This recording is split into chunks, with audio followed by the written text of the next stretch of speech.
우리말 속담에 사촌이 땅을 사면 배가 아프다 이런 속담이 있습니다. 그리고 이런 말도 있는데 배고픈 건 참아도 배 아픈 건 참지 못한다. 그런 말이 있어요. 배고픈 건 참아도 배 아픈 건 참지 못한다. 왜 그런지는 여러분이 다 아시리라고 저는 믿는데, 정말 우리가 어려운 일이 뭐냐면 누군가가 힘들어할 때 함께 울어주는 건 쉬워요. 근데 정말 그 사람이 기뻐할 때 함께 기뻐하는 일이 더 어렵다고 그래요. 함께 슬퍼하는 것은 오히려 쉬운데 함께 기뻐하는 것은 쉽지 않다. 그래서 이 얘기가 사촌이 땅을 사면 배가 아프고 배고픈 건 참아도 배 아픈 건 못 참는다는 것이 다 남의 얘기길 바라요. 저와 여러분의 얘기가 아니라 남의 얘기를 바라는데, 그런데 그렇지 않단 말이죠. 이게 남의 얘기가 아니라 배 아픈 증상은 누구에게나 있잖아요. 그죠? 근데 배 아픈 증상을 진단을 해야 되는데, 배 아플 때 맹장이거나 뭐 장염이거나 뭐 이런 게 아니라 그 배 아픈 증상을 뭐라고 부르냐면 진단 내리기를 시기심이다. 이렇게 진단을 내리는 거예요. 그래서 여러분, 배 아플 때 이것이 맹장이냐 그러지 마시고 이게 시기심이 아닐까, 여러분 의심해 볼 수 있기를 바라요. 하나님께서 모든 것을 창조하시고 최초의 인간을 창조하셨는데 아담과 하와잖아요. 아담과 하와를 창조하셨는데 범죄하고 에덴 동산을 쫓겨나서 그들이, 하와가 임신해서 낳은 최초의 아들이 누구냐면 가인과 아벨이에요. 가인이 형이고 아벨이 동생인데, 어느 날 가인도 하나님께 제사를 드리고 아벨도 하나님께 제사를 드렸어요. 그러니까 가인도 예배자고 아벨도 예배자야. 그러니까 가인은 하나님을 모르고 하나님께 예배하지 않는 그런 사람이 아니고, 가인도 예배자고 아벨도 예배자인데 하나님께서 아벨의 제사를 받으시고 가인의 제사는 안 받으셨어요. 그걸 보고는 이 가인이 열받아가지고 화를 내고 얼굴 안색이 변하니까 하나님이 물어보셔요. 가인아, 너 왜 이렇게 얼굴이 붉으락푸르락해? 하면서 하나님이 뭐라고 말씀하시냐면, 죄가 문에 엎드려 있느니라. 죄가 너를 원하니 너는 죄를 다스릴지니라. 이렇게 말씀하셔요. 죄가 문에 엎드려 있다. 죄가 너를 원하고 있다. 그러나 너는 죄를 다스려라. 근데 이 죄가 뭐겠어요? 바로 시기심이잖아요. 동생 아벨에 대한 시기심이 그 죄가 문에 엎드려 있는데, 하나님께서 이 가인에게 뭐라고 말씀하시냐면 죄를 다스려라. 죄가 뭐라고요? 시기심을 다스려야 한다. 이 말씀을 하셨는데 가인은 하나님의 말씀을 듣지 않고 다스리지 못하고 결국은 시기심 때문에 자기 동생 아벨을 돌로 쳐서 죽이게 되고 인류 최초의 살인자가 된다. 그래서 인류 최초의 살인은 무엇 때문에 일어났느냐면 시기심 때문에 일어났단 말이죠. 그래서 시기심은 누구에게나 있는 거예요. 예수를 믿는 사람, 예수를 안 믿는 사람, 돈이 많은 사람, 돈이 없는 사람, 가난한 사람, 누구에게나 이 시기심이 있는데, 누구에게나 다 시기심인데 이 시기심을 가진 사람을 둘로 나눌 수 있어요. 그러니까 사람들을 다 둘로 나누면 어떻게 되냐면, 이 시기심을 다스리는 사람이 있는가 하면 이 시기심에 끌려다니는 사람이 있다. 하나님 분명히 말씀하셨어요. 다스려라. 그런데 가인은 이 시기심을 다스리지 못하고 이 시기심에 끌려다니다가 아벨을 죽이게 됐단 말이죠. 그래서 이스라엘에, 하나님께서 이스라엘의 초대 왕을 세우셨는데 그게 사울이잖아요. 사울은 이스라엘의 초대 임금으로 40년 동안 왕의 자리에 있었는데 40년은 결국 짧은 세월이 아니잖아요. 근데 이 사울이 이스라엘의 초대 임금이 되어서 40년 동안 한 일이 뭐냐면, 대부분 자기 사위인 다윗을 쫓아다니고 다윗을 죽이려고 이리 뛰고 저리 뛰고 하다가 그 왕의 40년을 다 허비해버렸어요.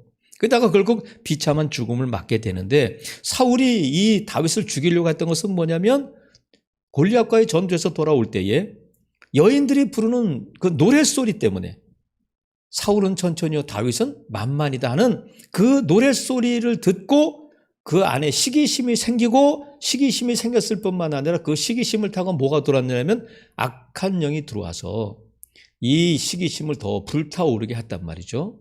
그래서 죄가 되니까, 시기심은 죄가 될 뿐만 아니라 이 시기심을 타고 죄를 타고 악한 영이 들어와서 이 시기심을 더 불타오르게 하는, 그래서 사탄이 하는 일은 뭐냐면 나쁜 일을 더 악화시키는 일을 한단 말이죠. 그래서 이 사울이 시기심을 다스리지 못한 결과 비참한 처우를 맞게 되잖아요. 만약에 사울이 이 시기심을 다스릴 수 있었다면 정말 하나님 앞에 존경받는, 사람들에게도 백성들에게 존경받는 왕이 될 수 있지 않겠어요? 그런 하나님께서 그를 세우실 때에 다른 사람들보다 훨씬 더 잘생기고 체격도 좋은 그런 사람을 세웠었단 말이죠. 그래서 여러분, 얼마든지 하나님의 영광을 위해서, 백성들을 위해서 훌륭한 일을 많이 할 수 있었던 사울이 시기심 때문에 이 다윗을 쫓아다니다가 그 허송세월 하고 말았단 말이죠. 그래서 우리가 이것을 인정해야 돼요. 시기심은 그리스도인들에게도 있다. 다른 말로 하면 나에게도 있다. 기도하는 나에게, 하나님을 잘 믿는 나에게도 이 시기심이 틈타고 있다는 거예요. 하나님이 다스려라 이렇게 말씀하셔요. 오늘 본문에 보니까 누구의 얘기냐면 세례 요한과 제자들과 예수님의 얘기가 나오는데, 지금 예수님께서 이제 요한만이 기록하고 있는 거예요. 이제 예수님께서 이 세례 요한이 잡히시기 전에 사역을 하셨는데, 그 사역이 뭐냐면 22절에 그 후에 예수께서 제자들과 유대 땅으로 가서 거기 함께 유하시며 세례를 베푸시는 일을 하셨다는 거예요. 사역을 하셨어요. 최초 사역을 하셨는데, 그 사역을 하는 가운데 23절에 보면 요한도 했다는 거예요. 누가 먼저 했냐면 세례 요한이 세례 베푸는 일을 먼저 했잖아요. 6개월 먼저 했는데, 지금 예수님께서 제자들과 함께 그 사이에 제자들이 생겨서 그 유대 땅으로 가서 거기 함께 유하시며 세례를 베푸시는데, 23절에 요한도 살렘 가까운 애논에서 세례를 베푸니 거기 물이 많음이라. 그러므로 사람들이 와서 세례를 받는데, 문제는 24절 요한이 아직 옥에 갇히지 않았어요. 그럼 뭐예요? 앞으로 요한이 옥에 갇힐 거다. 사도 요한은 이제 알고 있는 거잖아요. 나중에 기록했으니까. 그런데 25절에 보니까 이에 요한의 제자 중에서 한 유대인과 더불어 정결 예식에 대하여 변론이 있었다는 거예요. 그래서 세례 요한의 제자들과 한 유대인이 와서 세례 받는 일에 정결 예식에 대해서 변론을 벌였는데, 그 변론의 내용이 뭐였을까?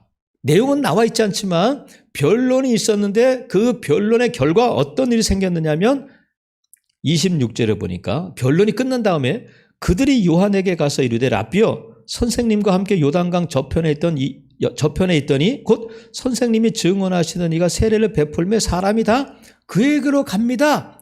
이 내용이 앞에 있었던 한 유대인과의 변론 내용이 아닐까. 그러니까 이 세례 요한의 제자들이 이 한 유대인과 변론을 정결 예식에 대해서 변론을 할 때에, 야, 너희 스승도 세례를 베푸는데 너희 스승보다 먼저 시작한 저 예수라는 사람은 더 많은 사람들이 세례를 받으러 가. 너 네 스승에게 받아야 되는 거야? 예수에게 가서 받아야 되는 거야? 누가 옳은 거냐? 너희들 앞으로 이러다가 세례 못 풀게 될 걸 다 예수에게 가. 뭐 이런 식으로 지금 얘기하니까 세례 요한의 제자들의 마음속에 무엇이 충만해지냐면 시기심이 충만해지는 거예요.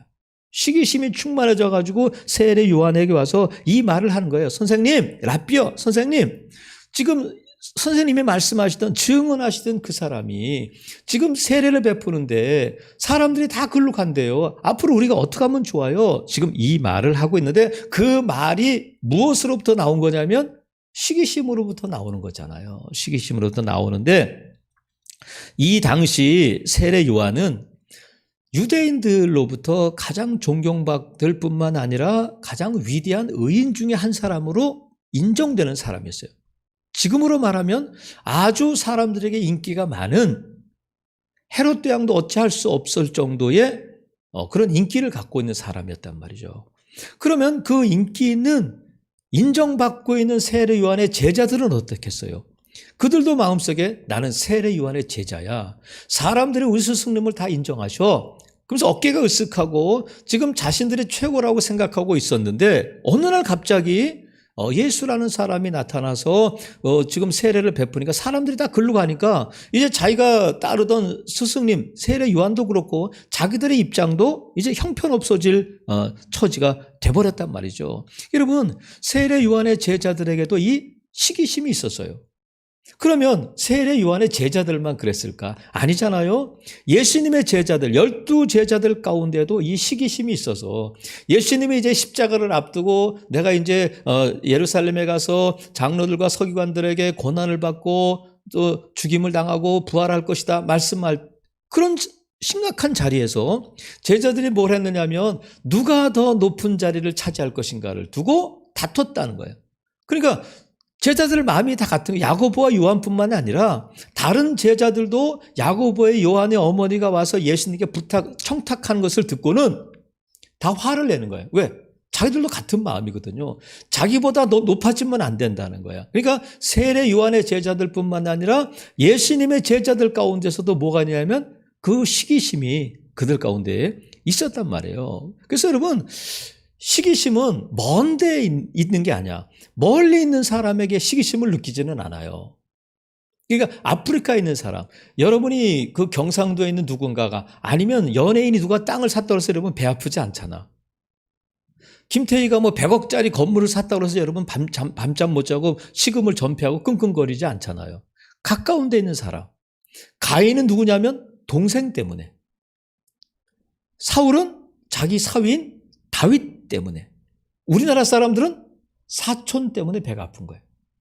멀리 있는 사람이 문제가 아니라 이 시기심을, 내게 시기심을 유발시키는 사람은 아주 내 주변에 있는 동생한테도 그런 마음을 갖는단 말이죠. 우리가 자식들을 키우다 보면, 여러 명의 자식들을 키우다 보면 동생이 언니를, 언니가 동생을 시기하는 경우가 얼마나 많아요. 특별히 이제 첫 번째 애가 나서 이제 돌 지나고 두 돌 지나고 했는데 또 아이를 가지면 이 2살짜리가 자기 동생을 이뻐하지는 않고 시기해요. 그래서 엄마 없을 때 꼬집기도 하고 때리기도 하고 심지어 굴르기도 하고 그런단 말이죠. 뭐가 있어요? 어린아이 마음속에도 그 시기심이 있는 거예요. 그 옆집 애 때문에 그러진 않아요. 가까운 데 있는 사람 때문에. 사촌이 땅을 사야 배가 아프지. 아니 뭐 김태희가 땅을 샀다 우리가 배 아프지 않는단 말이죠. 그래서 지금 이 시기심을 유발시키는 것은 가인 같은 경우는 제사, 예배 때문에 그래요. 우리가 생각할 때는 아니 그런 걸 가지고 어떻게 뭐 배 아플까? 우리게 뭐 그렇게 화가 날까? 하지만 가인이 아벨이 땅을 사고 출세한 것 때문에 배가 아픈 게 아니라 하나님께서 그의 제사를 받으셨다는 것 때문에 아벨을 죽인단 말이죠. 그럼 우리가 이것을 심각하게 받아들여야 돼요. 예배 현장에서 예배하는 자들 사이에 뭐가 있을 수 있느냐면 시기심이 있을 수 있다. 뭐 때문에? 예배 때문에. 하나님을 섬기는 일 때문에 우리 안에 이 시기심이 올 수 있다. 시기심이 오면 시기심은 죄가 되고 죄를 타고 악한 영이 들어와서 이 시기심을 더 충만하게 만들어준단 말이죠. 그리고 사울은 뭐 때문에 다윗을 미워하고 시기하게 되느냐면 용맹함 때문에 그래요. 자기도 용맹한데, 자기도 전투에 나갔는데, 자기도 블레셋과 싸웠는데 다윗이 자기보다 더 용맹스럽고 더 많은 사람들을 죽이고 더 많은 공을 세웠다고 하니까 시기심이 일어나는 거예요. 다윗이 예쁜 여자를 사귀었대요. 다윗이 친구가 많대요. 그것 때문에 시기심이 일어나지 않아요. 그리고 지금 이 세례 요한의 제자들은 예수님에 대해서 어떤 면에서 시기심을 갖느냐면 선생님, 저 예수라는 사람은요 제자들에게 월급을 많이 준대요. 예수님, 선생님, 저 예수라는 사람은요 땅을 많이 샀대요. 그런 것 때문에 지금 시기심이 일어나는 게 아니라 자기들이 하고 있고 자기 스승이 하고 있는 세례 때문에 그래요. 뭐 엄청난 일이 아니라. 그러니까 우리가 지금 내 안에 시기심이 있다면 서울에 있는 대형 교회 집사들 때문에 우리가 배가 아프지 않잖아. 강남에 있는 어느 교회 때문에 어느 집사가 뭐 했다고 그래서 뭐 은혜 받고 그랬다고 그래서 그 사람이 뭐 얼마나 대단한 일을 했다고 그래서 우리 배가 아프지 않아요. 나와 가까운 사람, 나와 함께 예배하는 자리, 나와 함께 신앙생활하고 나와 함께 사역하는 성가대이고 교사이고 주방에서든지 같이 하는 일 가운데 이 시기심이 일어날 수 있다는 거예요. 그래서 이 시기심은 이 심각한 영적인 질병인데 왜 영적인 질병이냐면 우리의 영의 눈을 닫게 만들어요. 우리의 영의 눈을 가려버리기 때문에 봐야 할 것을 못 보게 한단 말이죠. 그래서 이 시기심을 어떻게 할 것인가. 없으면 좋겠지만 없을 수 없단 말이죠. 그럼 어떻게 해요? 하나님이 뭐라고 처방을 내리셨냐면 다스려라. 다스릴 수 있다. 다스리지 못하는 것은 내 책임이에요. 하나님 분명히 너희 안에 시기심이 일어날 수 있어. 근데 죄가 문 앞에 엎드려서 너희를 노리고 있지만 너는 다스려라. 말씀하신 것처럼 우리 안에 시기심이 일어날 때에 그것을 다스릴 수 있어야 된단 말이죠. 세례 요한은 제자들이 지금 이 스승의 지금 마음을 이렇게 막 긁잖아요. 선생님이 세례를 베풀었던 그 사람이 지금 세례를 베푼다는데 어떻게 선생님을 따라서 그 일을 하는데 우리로 말하면 나에게 배운 사람이 나하고 같은 음식점을 냈는데 그쪽으로 사람이 다 가는 거예요. 그러면 여러분 어떻게 했어요? 열 안 받을 줄로 믿어 저는 하지만 근데 지금 이 세례 요한에 대해서 제자들이 선생님 이거 가만히 있으면 안 됐잖아요. 이거 어떻게 하면 좋아요 할 때에 세례 요한은 제자들의 말을 듣고는 그 시기심에 동조하거나 그들의 말에 흔들리지 않아요. 왜냐하면 그 시기심을 다스릴 수 있기 때문에 그래요. 이게 중요한 일인데 지금 이 시기심을 다스린다는 것은 뭐냐면 시기심은 우리의 영의 눈을 닫아버린다고 그랬잖아요. 영의 눈을 가려버리니까 우리의 마음을 닫게 만드니까 다스리는 것은 뭐냐면 내 마음의 문을 여는 거예요. 영의 눈을 여는 거란 말이죠. 어떻게 하냐면 지금 이 세례 요한은 제자들이 지금 시기심을 유발할 때에 그 시기심에 흔들리지 않고 제자들을 가르치는데 세례 요한이 말을 통해서 이렇게 가르치는데 자기의 사정을 말하면서 제자들을 깨우치는데 오늘 본문에 보니까 마음을 여니까 제자들이 못 보던 것을 세례 요한은 보고 있는 거예요. 왜? 그 시기심을 다스렸기 때문에. 이 영의 눈을 열었기 때문에 그래요. 그러면 우리가 시기심을 다스리고 마음문을 열 때 뭐가 보이느냐면 뭐를 알게 되냐면 나를 알게 되는 거예요. 나를 알게 된다. 자, 우리는 자꾸 다른 사람을 더 보고 다른 사람 때문에 배가 아픈데 세례 요한은 그렇지 않았잖아요. 자, 28절에 보니까 나에 대해서 자기에 대해서 뭐라고 말하면 내가 말한 바 나는 나 그리스도 아니야. 너희들 그렇게 생각하고 있어? 나 그리스도가 아니야. 그리고 29절에 보면 나는 신랑이 아니라 신랑 친구야. 이렇게 말해요. 그러니까 자기가 누구인지를 시기심에 북받쳐가지고 시기심 충만하게 되면 내가 누군지를 잊어버리게 돼. 그래서 엉뚱한 짓을 하게 되는 거예요. 자, 그래서 이 세례 요한이 28절에 보니까 내가 말한 바 나는 그리스도가 아니요 그의 앞에 보내심을 받은 자라고 한 것을 증언할 자는 너희다. 이게 무슨 뜻이냐면 세례 요한은 이미 앞에서도 나오잖아요. 자, 26절에 보면 그들이 요한에게 가서 이르되 라삐어 선생님과 함께 요단강 저편에 있더니 곧 선생님이 증언하시는 이렇게 했잖아요. 그러니까 세례 요한이 예수님에 대해서 뭐라고 증언했냐면 앞장에 보면 예수님은 보라 세상 죄를 지고 가는 하나님의 어린 양이다. 너희에게 성령 세례를 베푸실 분이야. 이렇게 분명히 말씀했어요. 가르쳐줬어요. 근데 시기심으로 눈이 가려지다 보니까 이 말씀을 잊어버렸어요. 예수님이 누군지에 대해서 들었긴 들었는데 까먹어버리고 마음에 담지 않았던 거예요. 그러니까 왜 이 시기심이 영적인 질병이고 심각하냐면 하나님의 말씀을 가려버리는 거예요. 하나님의 말씀을 가리게 되면 우리가 어떻게 신앙이 자라게 되고 또 우리가 어떻게 믿음이 견고해질 수 있느냐 말이죠. 그래서 이 시기심이 이렇게 심각한데 그래서 마음을 열면 시기심을 다스리면 나를 알게 되고 내가 보일 뿐만 아니라 예수님이 보이는 거예요. 예수님이 보여. 자, 29절 세례 요한은 예수님에 대해서 뭐라고 증언하냐면 신부를 취하는 자는 신랑이다. 그러니까 예수님은 신랑이다. 교회는 예수님의 신부잖아요. 신랑은 누구냐면 예수님이야. 신랑 되신 예수님이 다시 오시는 거지 그건 누구도 아니란 말이죠. 그리고 또 31절에 보면 위로부터 오시는 이라는 거예요. 위로부터 오시는 이. 나는 땅에서 태어났지만 예수님은 위로부터 오셨다. 하늘로부터 오신 분이고 만물 위에 계신 분일 뿐만 아니라 또 34절에 보면 하나님이 보내셨다는 거예요. 하나님이 보내셨다. 그건 전에 말씀드렸잖아요. 하나님이 보내셨다는 것은 하나님의 아들이고 하나님이시란 뜻이라잖아요. 그래서 28절에 있는 것처럼 내가 말한 바 나는 그리스도가 아닌데 예수님이 그리스도가 되신다. 그리고 35절에 보면 아버지께서 아들을 사랑하사 만물을 다 그의 손에 주셨다. 그러니까 예수님은 누구냐면 만물을 다스리는 권세를 가지신 분이 예수님이다. 이렇게 분명히 얘기해요. 그러니까 지금 이 세례 요한은 자신에 대해서도 분명히 알 뿐만 아니라 예수님이 누구신지에 대해서도 분명히 알고 고백하고 제자들에게 그것을 가르치고 있단 말이죠.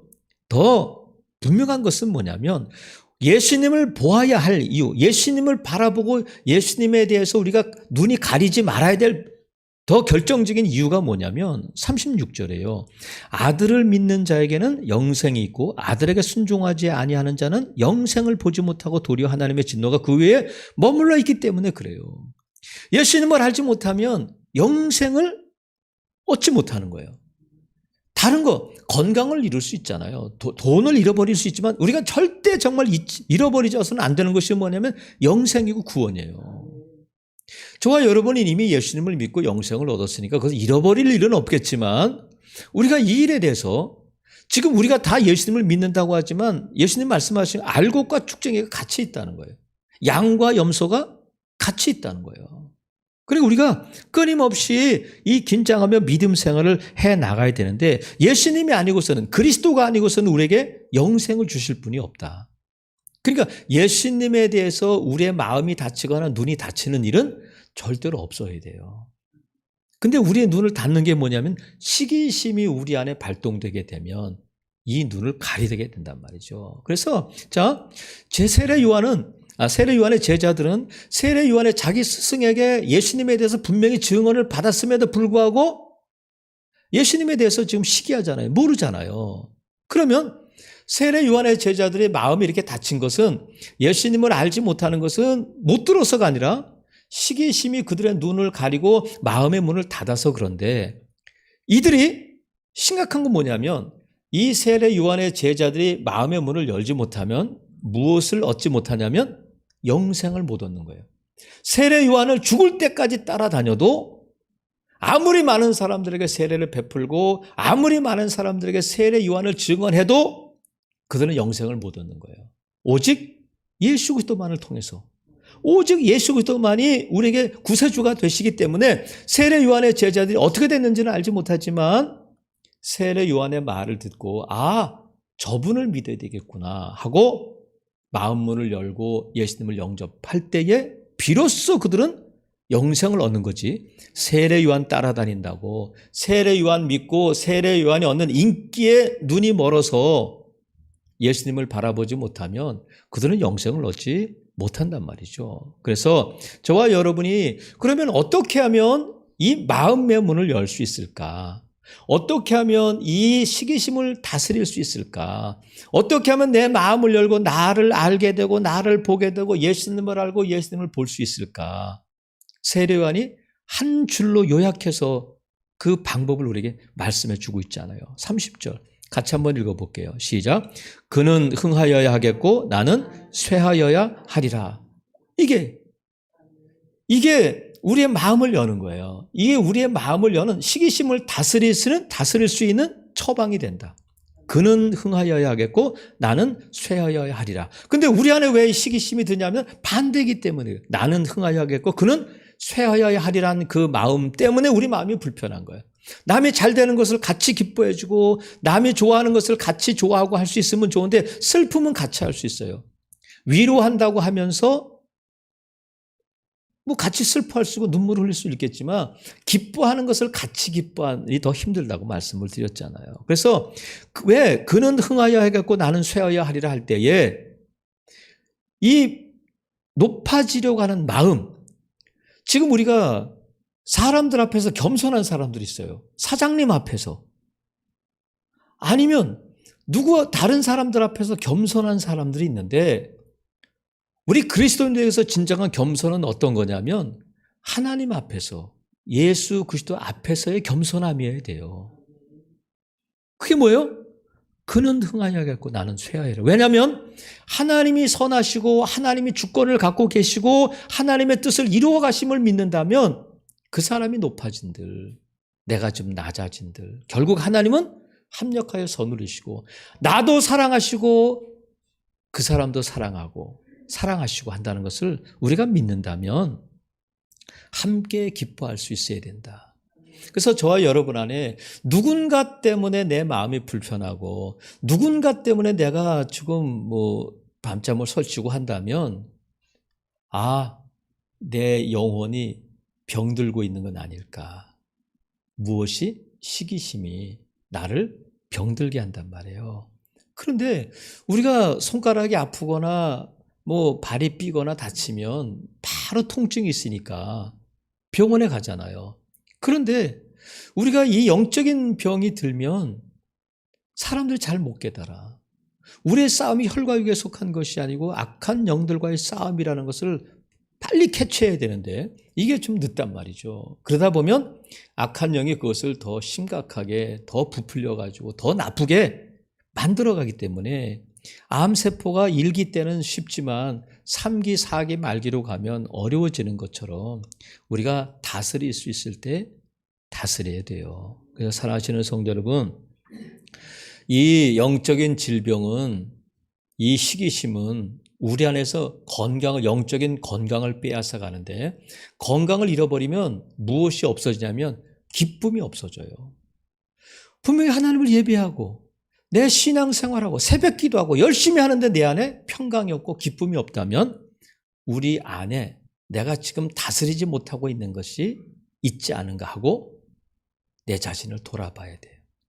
그것이 누군가로 인한 불편함이라면 내 안에 시기심이 일어나고 있는 것은 아닌가 하고 우리가 돌아봐야 된단 말이죠. 먼데 있는 사람이 아니라 가인은 동생 때문에, 사울은 사위 때문에, 우리나라 사람은 사촌 때문에 배가 아파요. 형제 간에도 그런데, 그래서 우리가 내가 하나님을 예배하고 하나님 앞에 기도하고 하는데도 불구하고 내 안에 불편함이 있고 그 불편함이 누군가 때문에 생각난다면 여러분 우리가 다스려야 된다. 그래서 내 안에 시기심이 생기면 그 사람에 대해서 자꾸 비난하게 되고 비판하게 되고 나쁜 말 하게 되고 그래서 그 사람이 안 되기를 바라는 거야. 정죄하게 돼요. 그것은 심각한 죄잖아요. 그래서 시기심 그 자체로 끝나는 것이 아니라 그 사람이 잘못되면 좋겠다. 그러다가 그 사람이 어떤 어려움이 겪게 되면 그러면 그렇지. 그럴 줄 알았어. 그렇게 교만 떨더니 이것 자체가 뭐냐면 시기심의 결과예요. 여러분 속지 않기를 바랍니다. 누군가에서 자꾸 비난하게 되고 누군가에서 자꾸 비판하게 되고 안 좋은 소리 하게 되고 그 사람이 좀 솔직하게 좀 넘어지면 좋겠다는 마음이 있다면 그것은 그 사람 문제가 아니라 내 문제다. 그래서 하나님 말씀하시잖아요. 죄가 문 앞에 엎드려 있다. 다스려라. 근데 그 죄가 뭐냐면 시기심이다. 누구에게나 있는데 이 세례 요한은 제자들과 달리 이 시기심을 다스리고 나를 알고 예수님을 알게 되니까 이 시기심을 다스리고 나를 알고 예수님을 알게 되면 어떤 일이 벌어지게 되느냐면 여러분 29절 보세요. 신부를 취하는 자는 신랑이나 서서 신랑의 음성을 듣는 친구가 어떻게 한다고요? 크게 기뻐하나니 나는 이러한 기쁨으로 충만해졌다는 거야. 내 안에 시기심이 있고 내 안에 이 불편함이 있을 때는 기쁨이 없잖아요. 병이 들었으니까. 병 들어서 기뻐하는 사람이 어디 있겠어요. 그런데 내가 이 시기심, 이 죄를 다스리게 되니까 내 안에 큰 기쁨이 충만해진다는 거야. 사랑하시는 성도 여러분, 누군가로 인해 특별히 아주 가까운 사람으로 인해서 여러분 불편함이 있고 배 아픔이 있다면 다스릴 수 있기를 바랍니다. 왜냐하면 나를 위해서 그래요. 이 내 마음을 다스릴 때, 시기심을 다스릴 때 저와 여러분 안에서 세상이 줄 수 없는 하나님의 은혜로 주어지는 큰 기쁨이 임하게 될 줄로 믿습니다. 이 기쁨을 포기하지 마시고 이 기쁨에 대한 소망을 가지고서라도 그는 흥하여야 하겠고 나는 쇠하여야 하리라는 이 말씀 붙들고 기도하시고 축복할 때에 하나님께서 저와 여러분에게 큰 기쁨을 허락해 주실 줄로 믿습니다. 이런 은혜와 기쁨을 누리는 복된 성도들 되시기를 주님의 이름으로 축복합니다. 아멘.